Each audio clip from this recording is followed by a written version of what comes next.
Hello there. In this chapter, we're going to learn about optimizing fonts and images. So, how to do that?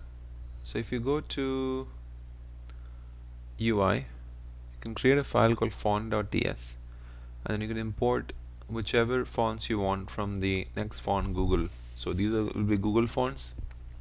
Put the name, you import it, and then you export it, and then whichever you want, Latin and whatever weight you want, you can export it. Then wherever you want to use it, let's say one will be global font, let's say Inter is global font and this is specific to an element.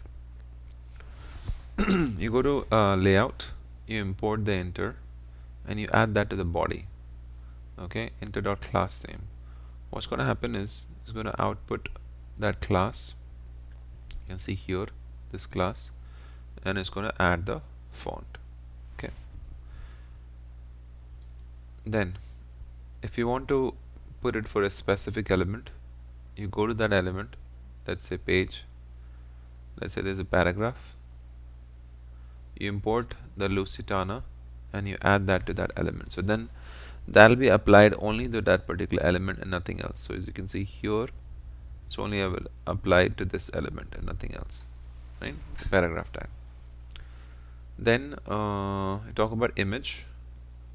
So images live in public folder, so you can place your images here, serve statically.